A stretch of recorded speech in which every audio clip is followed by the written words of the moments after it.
You'd show up, but you're all here. Great. Let's get going. That is a microchip, such as the ones that you have in your phone and other computer equipment.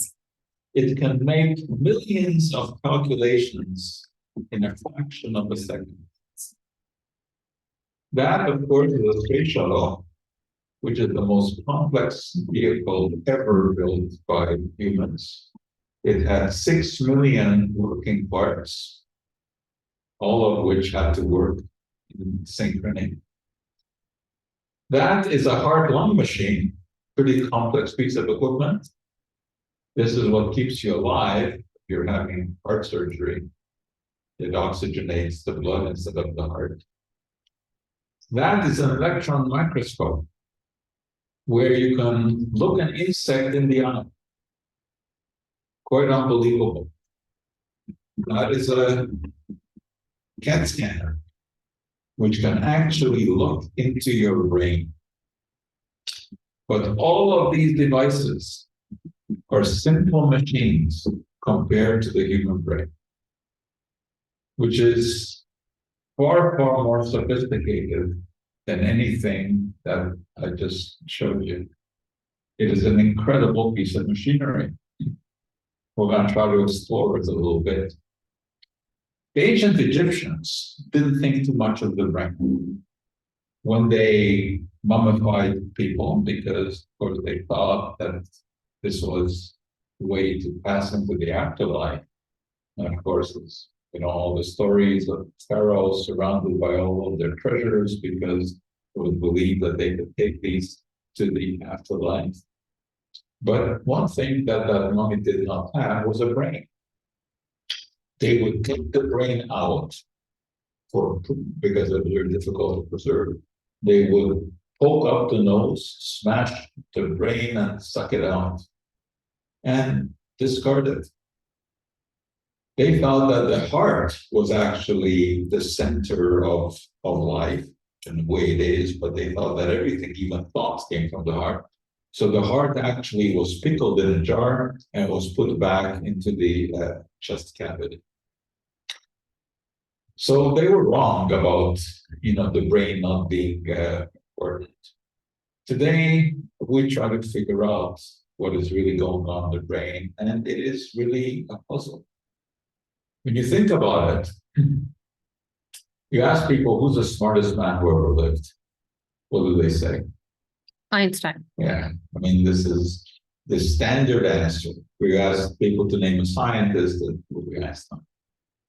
But what is the difference between the brain of Einstein and the brain of Jack the Ripper? The fact is that when you take out the brain and you examine it, whichever way you want, you do a microscopic examination, you examine it in every possible way. And this has been done. Dr. Thomas Harvey was the pathologist in charge of Einstein's brain, and he sliced it and examined it in every possible way. And the fact is that there was no discernible difference between Einstein's brain and the brain of anyone else. Now, of course, we know that there are tremendous differences between the brains of people, but it is not something that is anatomically observable. So it's extremely complex. Way back in the late 1700s, Franz Joseph Gall started thinking about how the brain functions.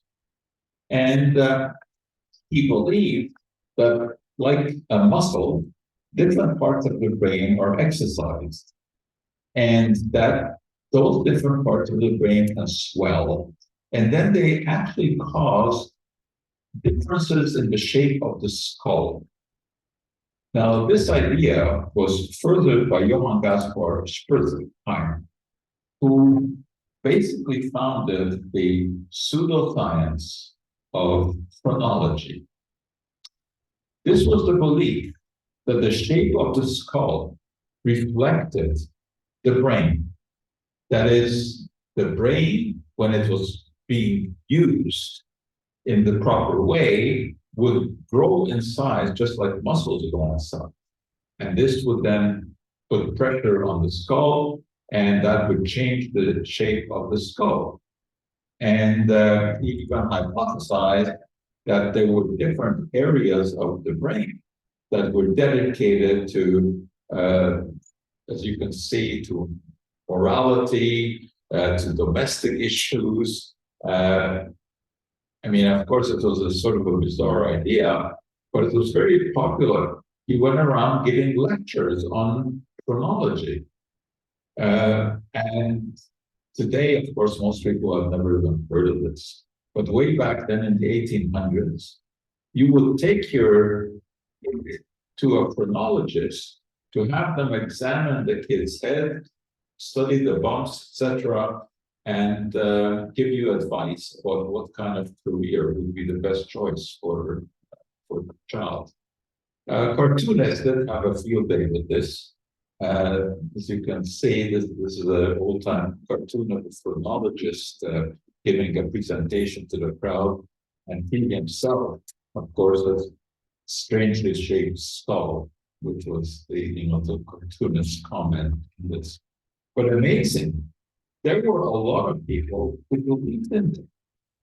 Amazingly, Thomas Edison believed in phrenology. Now, no one would say that Edison was a stupid man. Edison still holds the record for having the most patents with a single name on it. But that, of course, is because he never gave credit to anyone. Edison had hundreds of people working for him on all kinds of inventions. But when it came to publication, the only name that ever went on a paper was Edison. But he believed in phrenology. Amazingly, Sir Arthur Conan Doyle, the creator of Sherlock Holmes, the most science-minded detective in history, right?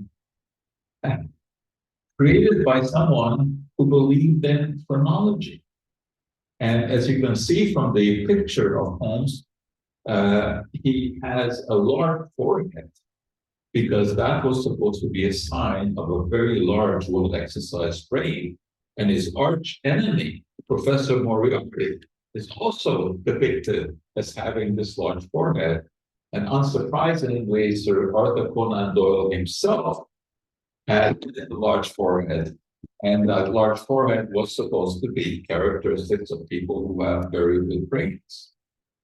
Well, Conan Doyle did have a very good brain when it came to Sherlock Holmes. The stories are great and they're very, very scientific.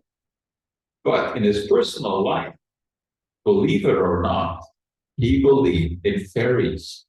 He even wrote a book on this. I mean, this was actually a very famous story, the Cottingley Fairies, where two little girls made cutouts from a catalog of pictures of fairies. They hung it up by threads and took pictures like that. Now, remember, this was at a time when photography was fledgling and people didn't understand that, you could essentially make fake photographs. Today, of course, we don't pay any attention to anything that you see because you know that none of it is trustworthy. It all can be Photoshopped. But he actually believed that those little girls were able to take pictures of real fairies in the forest.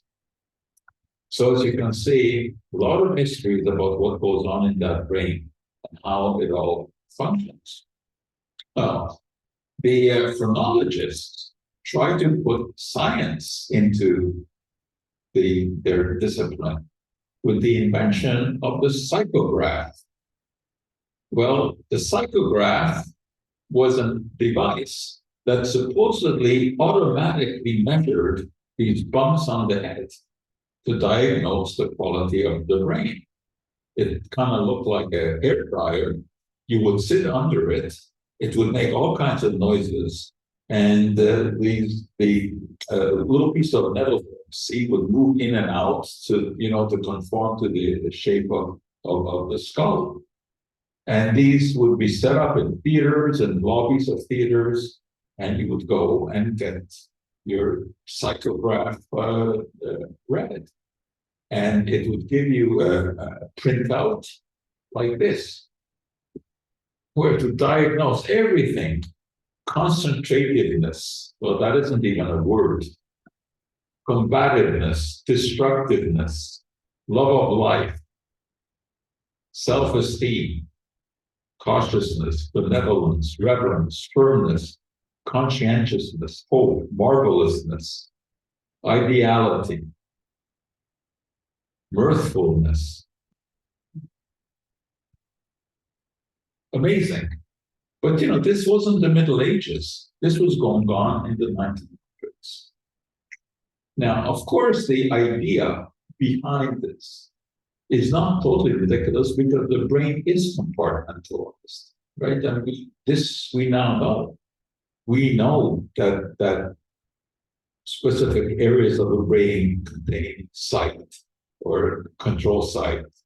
Certain parts of the brain control hearing, etc. So obviously there are different parts of the brain. Now, first time that we really learned about the different parts and how they function was because of a spectacular accident that took place on September 13th in 1848. It's a fascinating story, and it's one that is one of the first stories that medical students learn about the functioning of the brain. And it's the accident of Phineas Gage.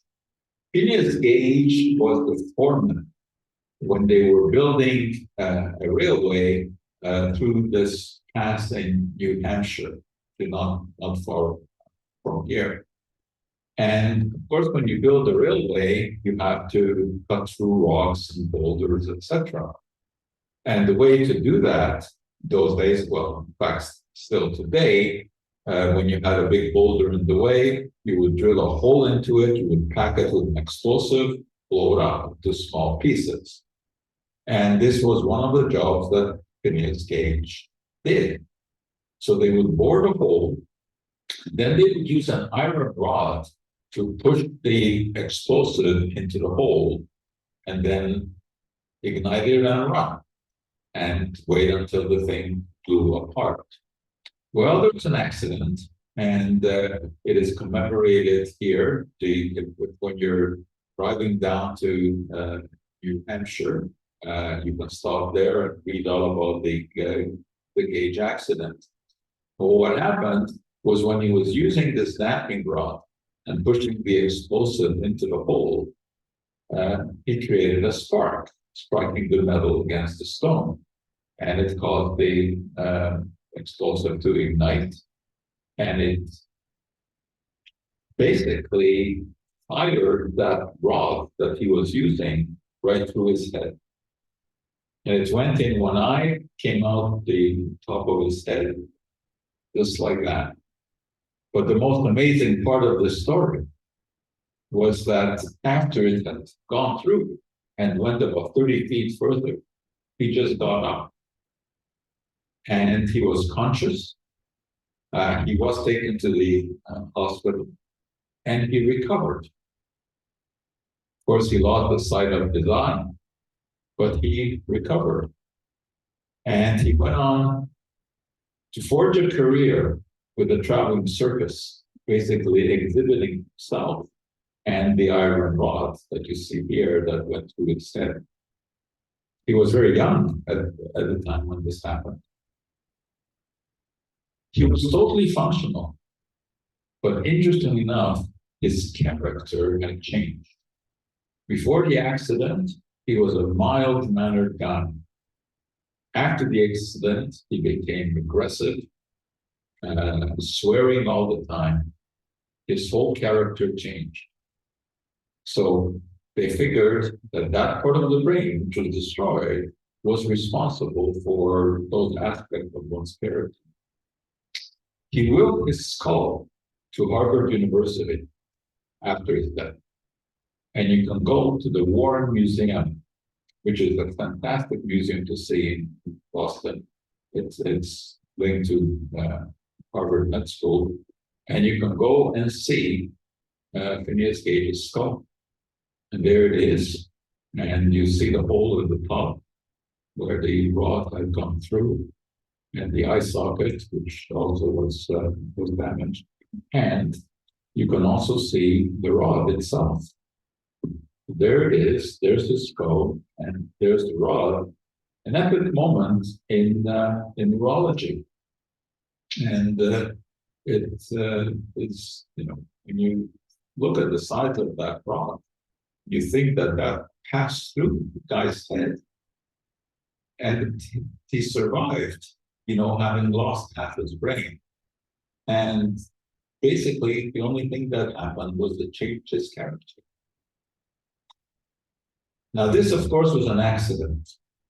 But what Dr. Walter Freeman did in the late 1800s and early 1900s, that stemmed his career, that's not his lifetime, his career as a surgeon. He invented the lobotomy, the so-called transorbital lobotomy, where they would put a spike, very much like an ice pick, through the eye, between the eyelid and the eye, straight into the brain, to sever the connection between the frontal lobe and the rest of the brain, because that was believed to be a treatment for mental illness. Now, this was, of course, a legitimately trained physician, having gone through med school, familiar with the anatomy of the brain. And here's the instrument that was used. You can see it looks like an ice pick and the little hammer. And this is how the lobotomy would be performed. And you think, would anyone even survive this? But he did this hundreds of times because there was no real treatment for mental illness. And unbelievably, people subscribed to this. The most famous one who believed in this was Joseph Kennedy, the father of the Kennedy clan. And here's the whole Kennedy clan, that of course is the future president. And that's Eddie, that's Bobby. On the far side of the screen, that's Joe Kennedy, the father, who was a piece of work, as you probably know. He decided that he was going to make one of his sons president. And the one that he really wanted was Joe Kennedy Jr., who died during the Second World War. He was a pilot who died. And JFK was the second choice. But he came through. He basically connived to pay people, and he made him president. Anyway, Rosemary Kennedy, eldest daughter, was born starved of oxygen. Something happened during the birth. Umbilical cord was around the baby's neck, had some oxygen starvation, and had mental challenges. This was not acceptable to Joe Kennedy. He could not have a daughter who was mentally incapacitated. So he decided to have her lobotomized, and did. And she ended up spending the rest of her life in an institution. It was never talked about by the family. It was as if she didn't exist. Well, that lobotomy really got a lot of attention with the classic movie, of course, One Flew Over the Cuckoo's Nest, where Jack Nicholson ends up being lobotomized. Well, today, of course, this is just looked on as a historical artifact. But in the early 1900s, hundreds of people were lobotomized who were deemed to be mentally ill, thinking that this would make them better, but it did not. Well, today, of course, we know quite a bit about the brain. We know about the chemistry of the brain. We know how complicated it is. But at the center of all that complexity is the neuron, or the nerve cell. Here you're looking at a single nerve cell, and of course it has a body, and it has these sort of outcroppings, which are referred to as the axon. This is the axon, and the smaller ones are the dendrites. And our whole nervous system and our brain is made up of a vast network of these nerve cells, trillions of nerve cells. They are not linked together physically, that is, they do not touch each other. There are trillions of them, but there is a small space in between them. And that small space is called the synapse. Nerve cells communicate with each other. It's sort of like a vast network. And if you remember the old days when there actually used to be an operator who would phone up and give the phone number that you wanted to talk to, and they would have to take a cable and physically plug it into the right hole. Well, this is sort of something like that, where a cable from one nerve cell is plugged into a hole in an adjacent nerve cell, although there is a little space in between so that the two never touch. But an electrical impulse travels down the axon from one nerve cell and sends a message to an adjacent nerve cell, which then sends a message to the adjacent one, etc. So when, for example, you put your hand on a hot stove, you will instantly take it off, right? You don't have to think about it. And that's because the message has traveled very quickly from your finger to the brain and back to your hand, telling your body to lift that hand. But that message traveled via an electrical impulse through the nervous system.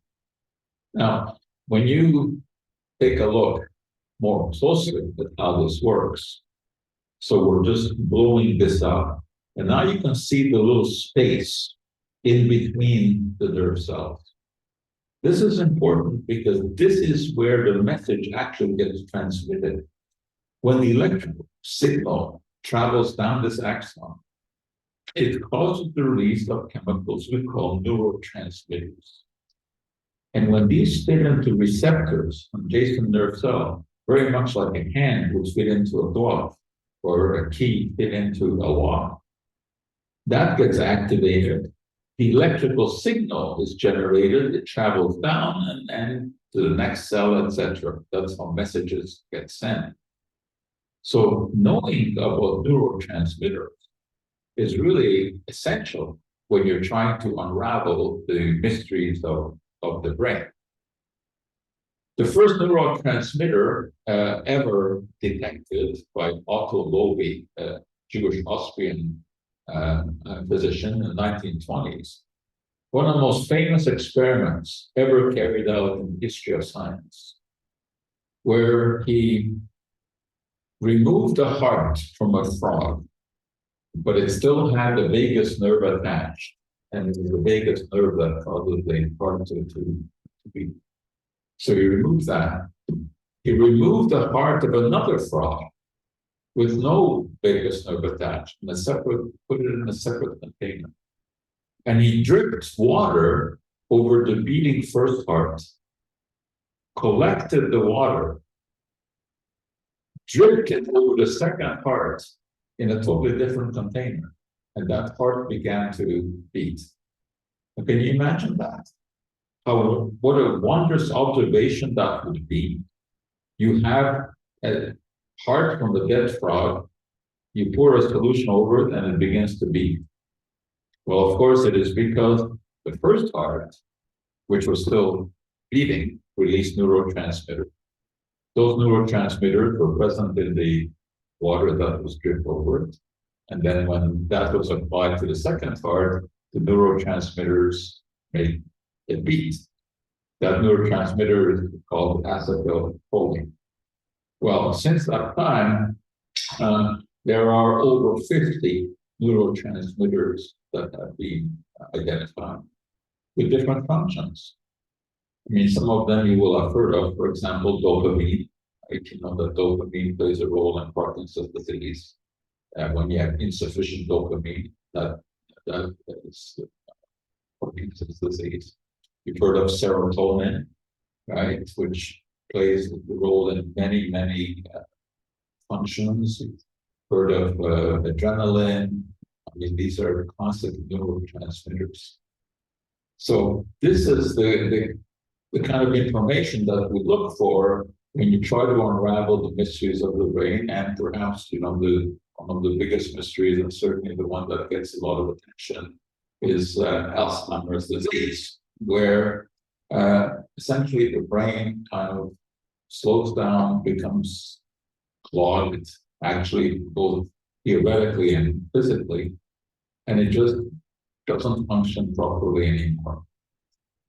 It is named after Dr. Alois Alzheimer, an Austrian physician. And in 1901, he made an observation of a patient.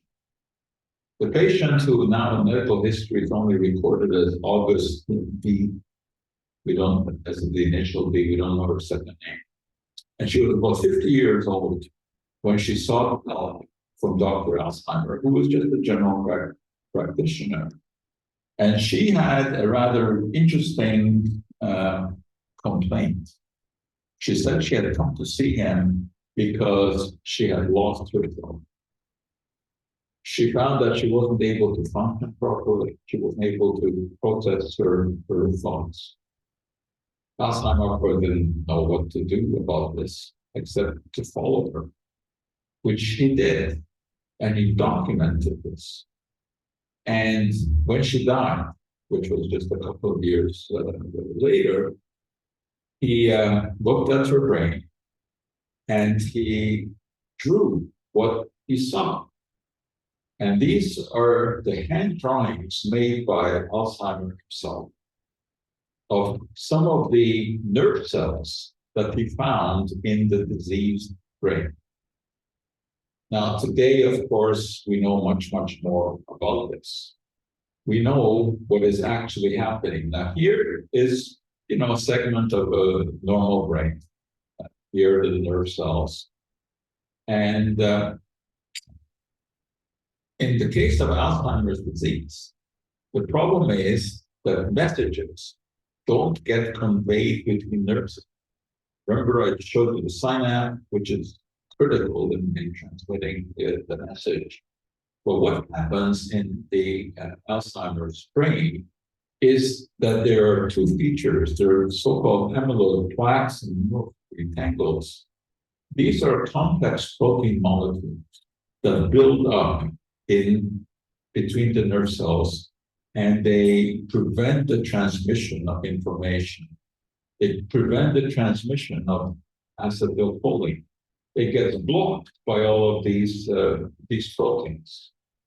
And this, of course, becomes a problem because acetylcholine is critical. So here again, to review that, the message has come to the nerve cell, it releases acetylcholine, it fits into receptors on adjacent nerve cells, and everything is okay.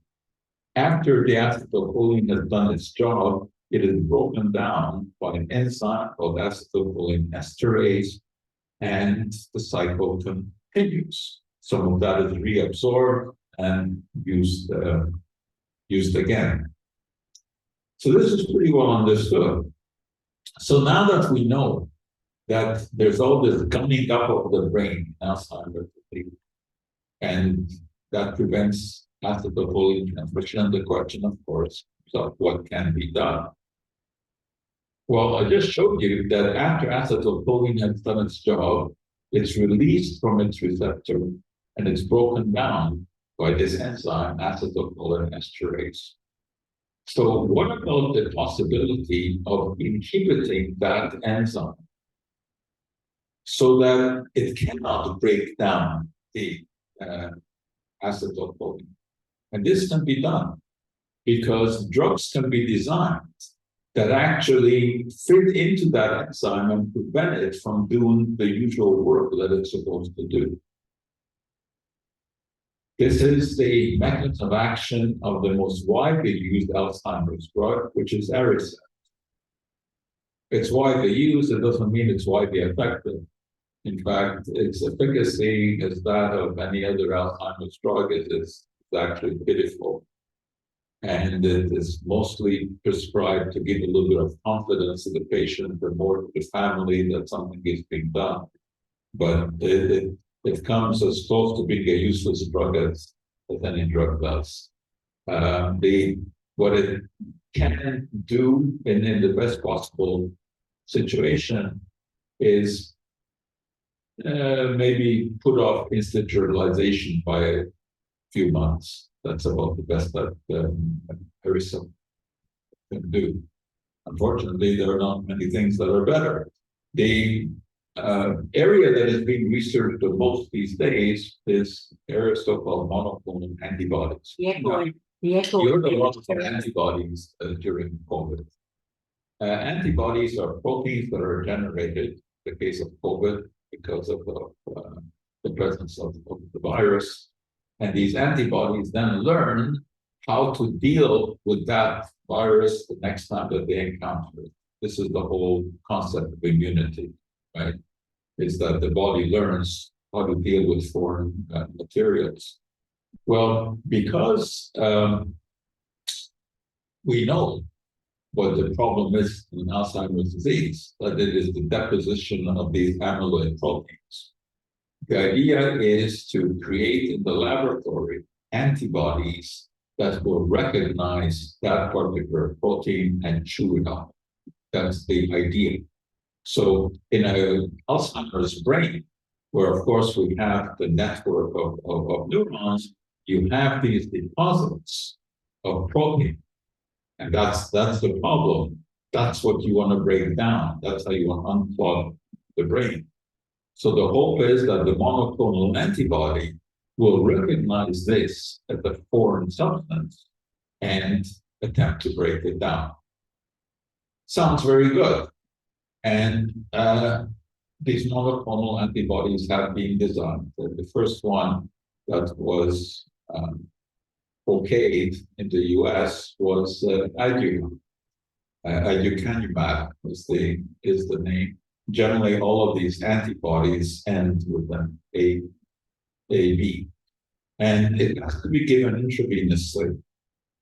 It's a very, very expensive drug. It costs about $30,000 a year. Well, for that, you would want it to do something, right? It turned out that it just wasn't very effective. And the fact is that aducanumab was withdrawn. You may remember there was a lot of controversy about this, about why it was approved in the first place. It's just that, there's such a large number of, Alzheimer's patients, and numbers are, of course, increasing with the aging population, but there's a demand to do something. And, so sort of just how effective it is takes a back seat. There are others that are being developed, lecanemab, which is already approved in Japan. And you may have seen the headlines. About 27% slowing of cognitive decline. I hate percentages in scientific studies when data is expressed from them, because unless you delve into it, it's really meaningless. Like I give you an example. You know that if you buy a lottery ticket, your chance of winning is very small, right? If you buy 2 lottery tickets, you increase your chance of winning by 100%, but it's still meaningless, correct? So you have to look at what percentage or what number you're looking at a percentage of, because even a high percentage of a very small number still leaves you with a very small number, right? So that's why these percentages are really not very good in terms of comparison. Anyway, what they do in these kind of cases, the way that you evaluate cognition is you make people do tests, These are tests where you show them a list of names, let's say, and then 15 minutes later, they have to check off ones that they've seen before. This kind of stuff. Yes, there was some improvement like that. That's where the 27% come from those tests.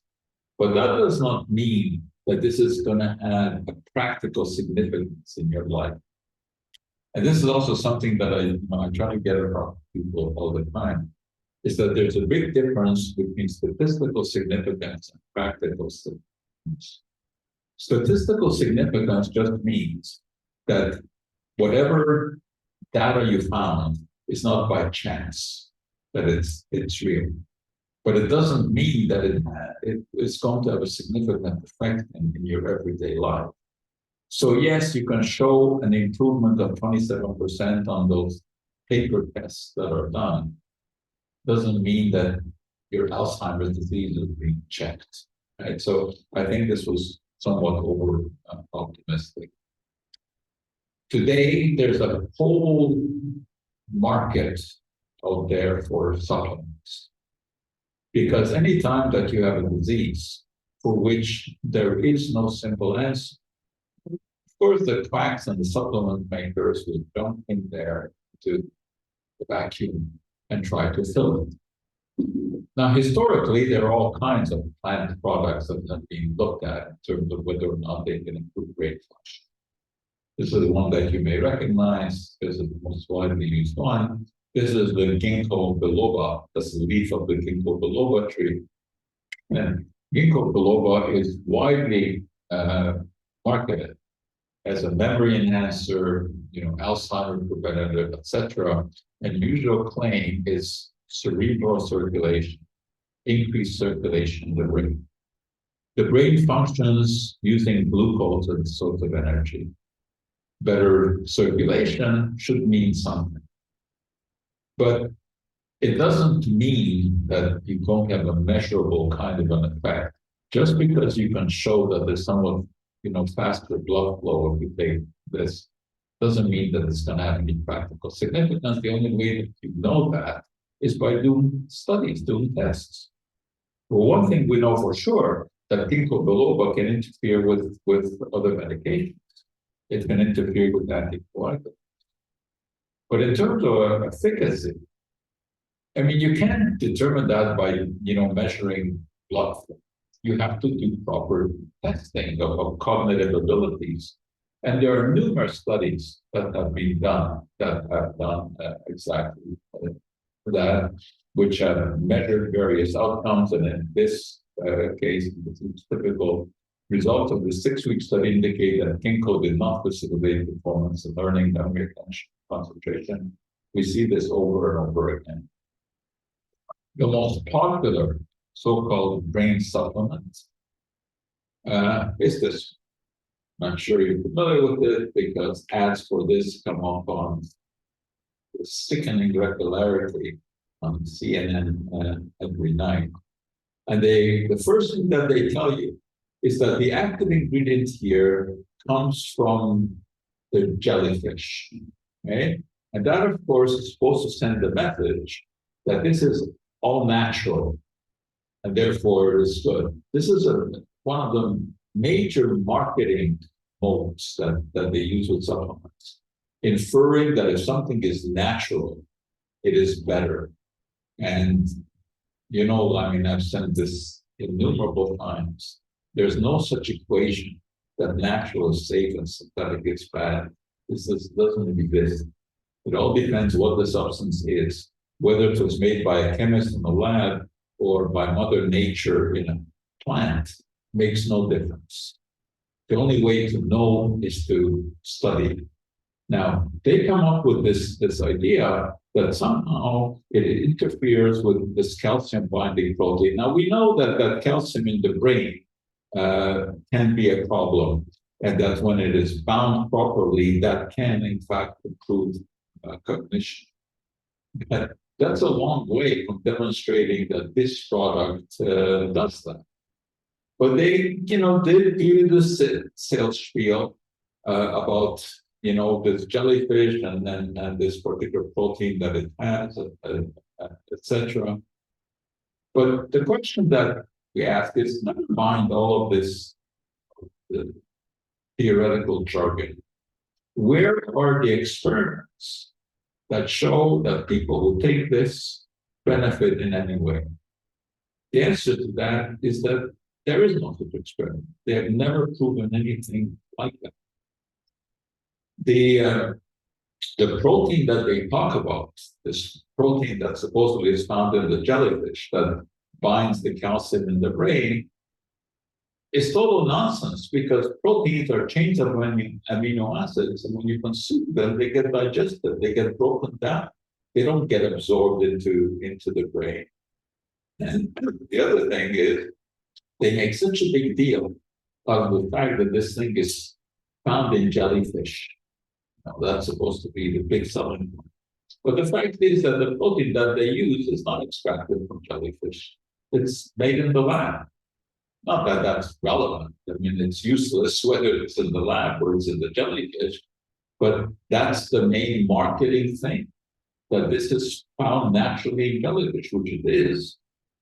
But that's not where they get it. They make it in the lab. But of course, the most important thing to understand is that there is just no evidence that it works.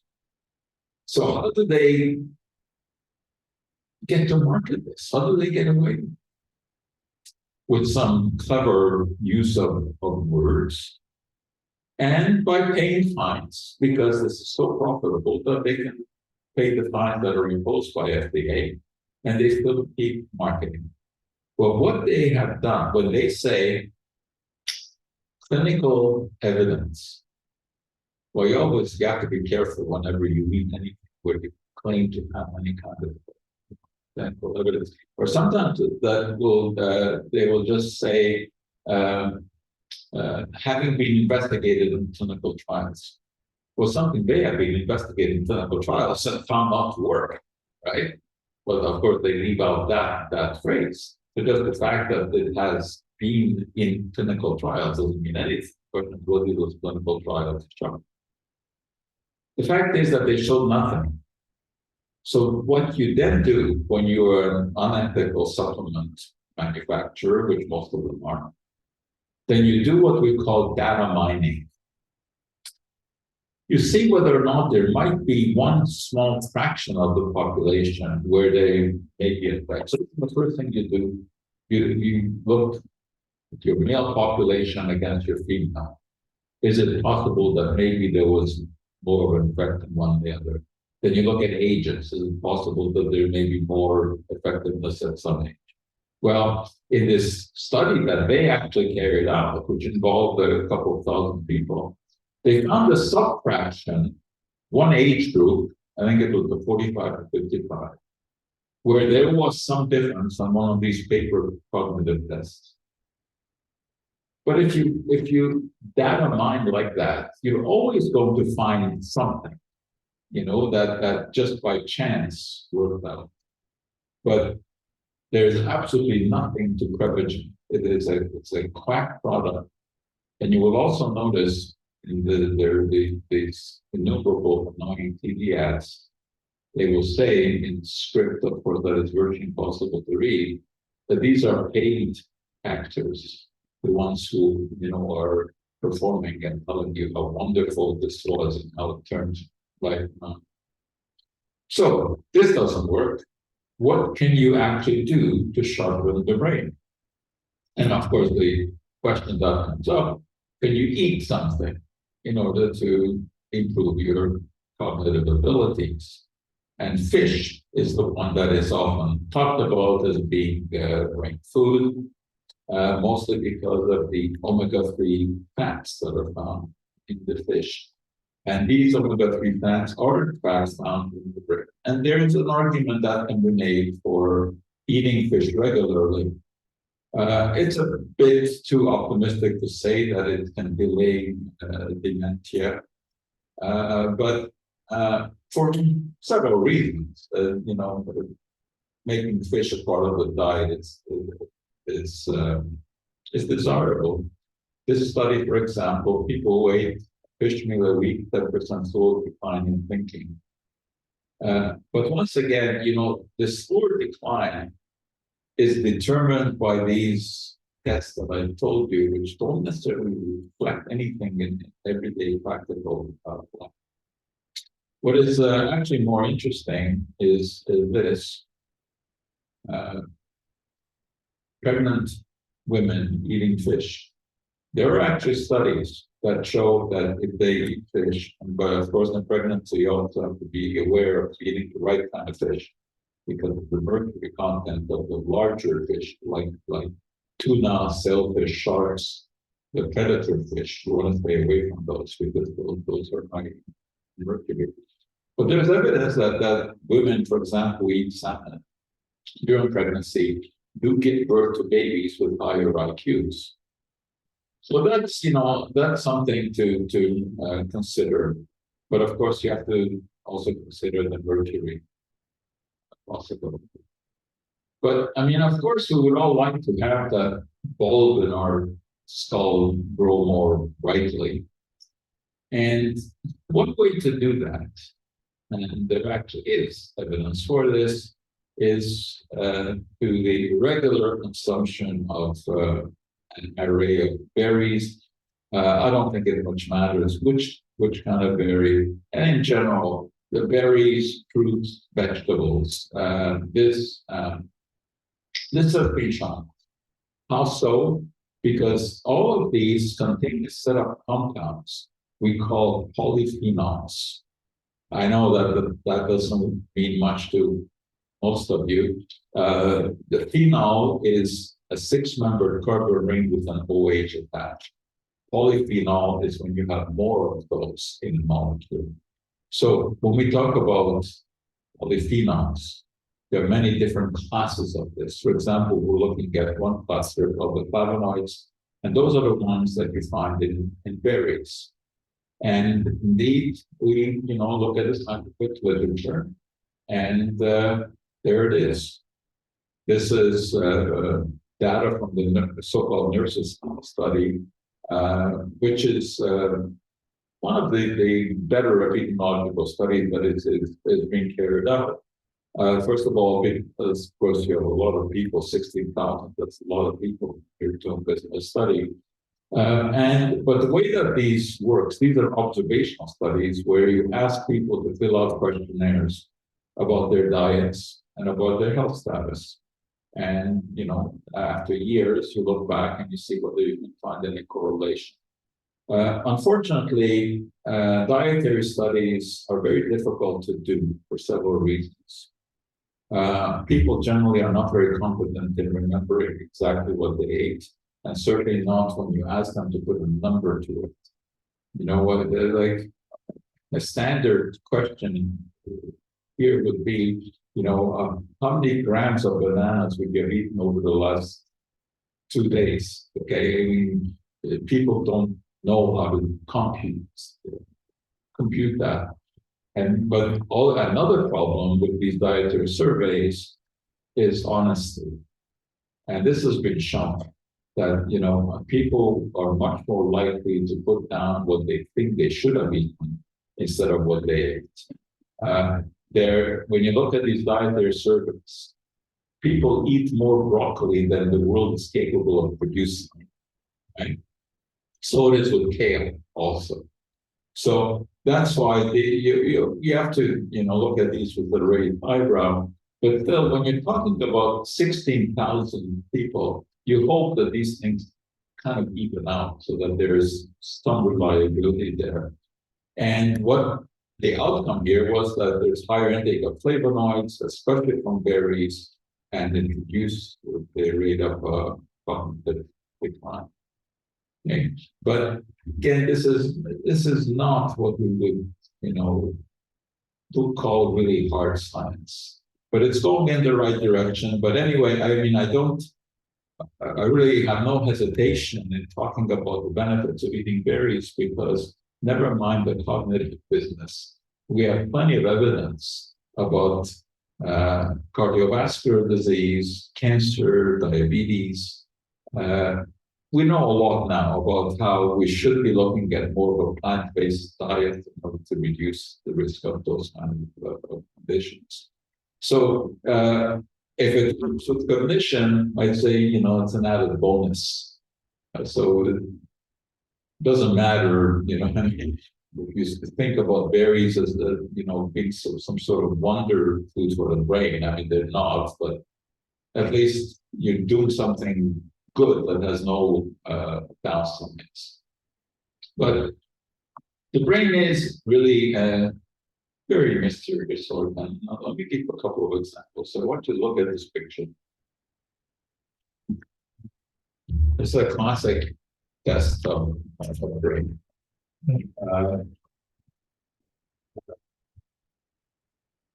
There are actually two pictures there. Now, I suspect that most of you will see only, yes, what is the one that you see?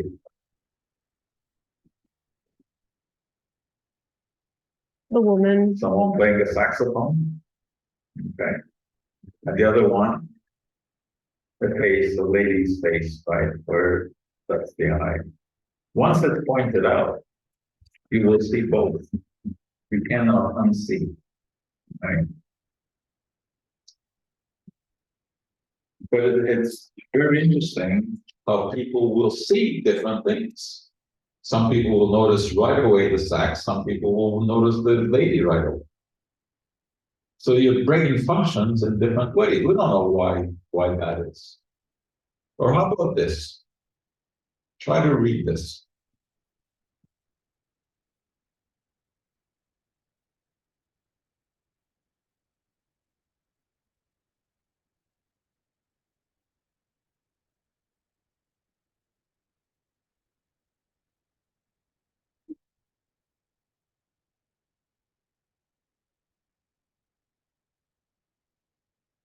Well, it's not Trump speak. This is it's just mixed up words, mixed up letters, but your brain unravels it, right? Now, isn't that amazing? Don't know exactly how, but most of you can read this. So our brain is capable of doing some really amazing things. But you may have heard the story that we're only using 10% of our brain, right? And that if only we could learn to use the other 90%, we would be so much smarter, right? Well, this idea of using only 10% of our brain, it's just a total myth, except, of course, in some cases. The fact is that we use 100% of the brain, not all of it at the same time, because, as I told you earlier, although the phrenologists were wrong about the shape of the skull being able to diagnose mental issues, they were quite right about the fact that the brain has different functions and different compartments. So we do use 100% of our brain, just not all of it at the same time. But this myth is very widespread. Our minds are capable of remarkable, incredible feats, yet we don't use them to full capacity. In fact, most of us only use about 10% of our brains of that.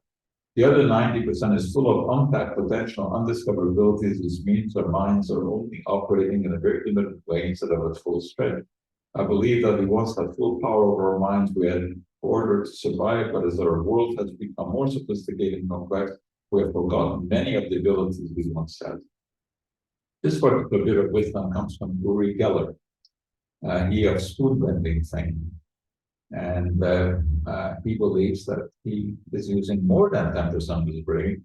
And if we learn to do that, we could also look at a spoon and make it bend. The only thing that he does is bend minds. But, you know, he uses this 10% myth.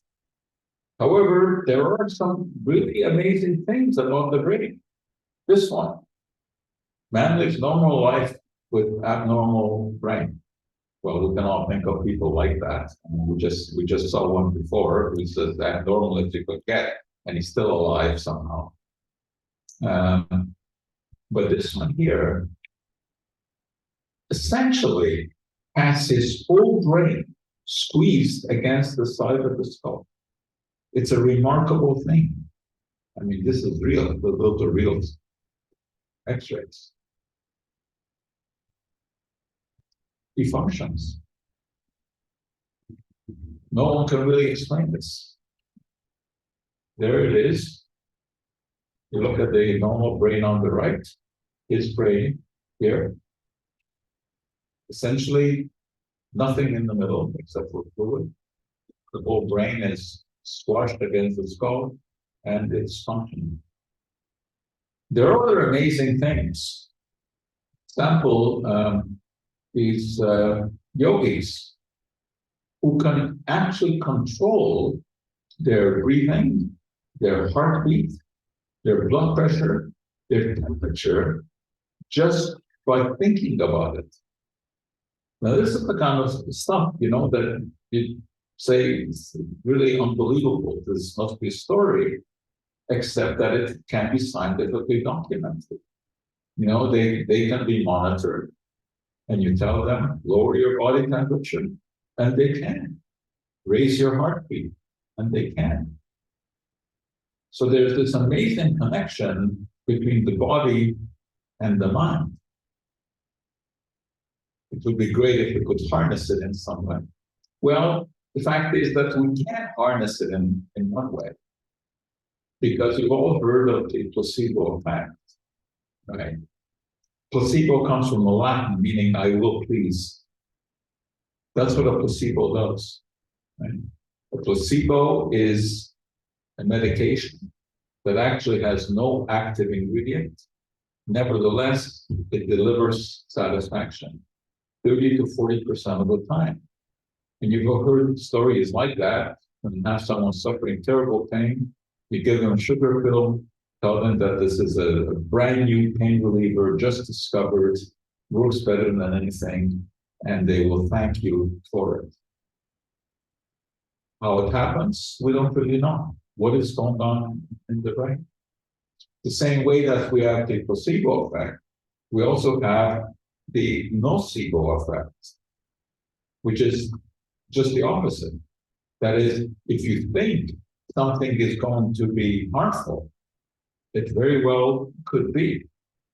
And we see this today quite a bit in toxicology, where there is so much talk about all the toxins in our life.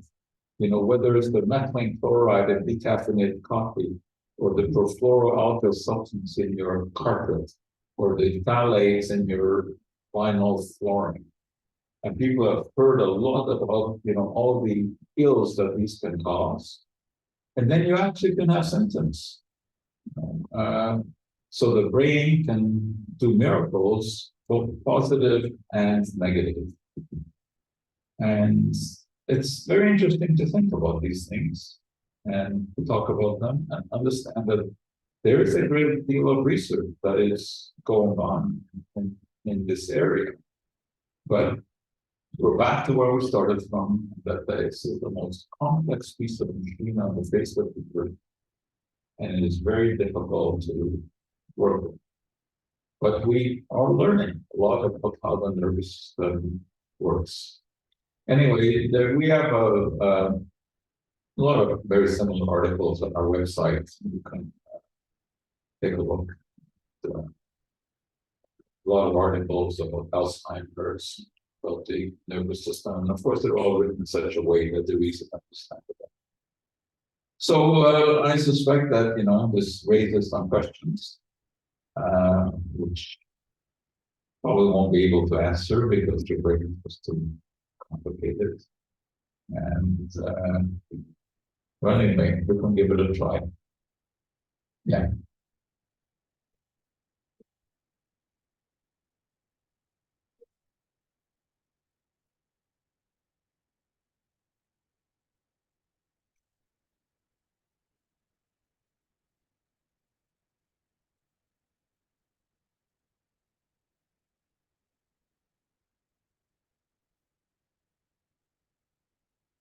Mean that the 2 ears are differently connected to the language center, or I think that's possible.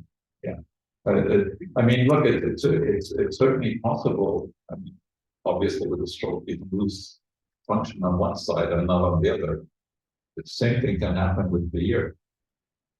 The question is whether or not after stroke you can lose hearing in one ear, not in the other. Right? That's what you're experiencing.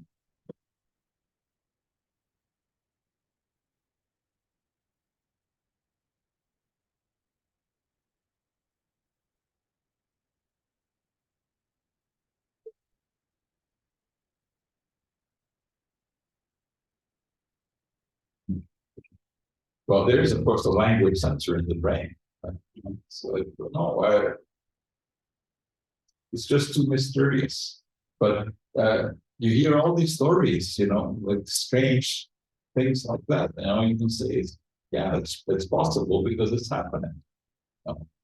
And once you see pictures like I showed you, where the brain is not there, it's squashed against the skull, and the person is functioning, or when you've had this iron rod go through your head, and the only thing that it did was make you swear more than you did before. What can you say? It's one mysterious organ. Yeah.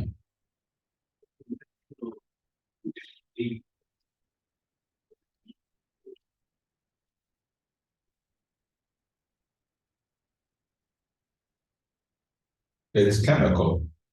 Yeah.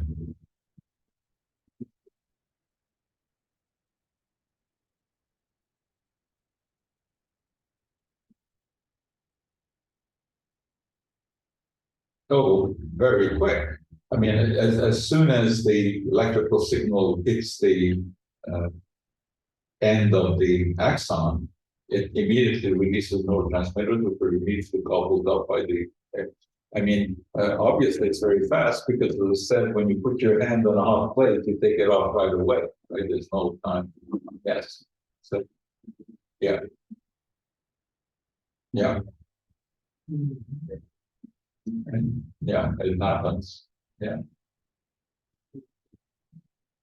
Okay. Next month, I forget which day it is, but I think we're back to the first Monday of next May. I don't know what the date is.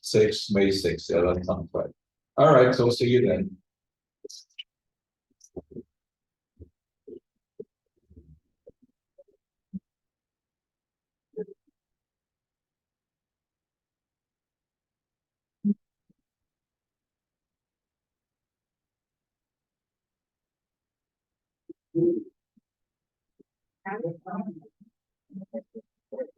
Yeah.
Hmm.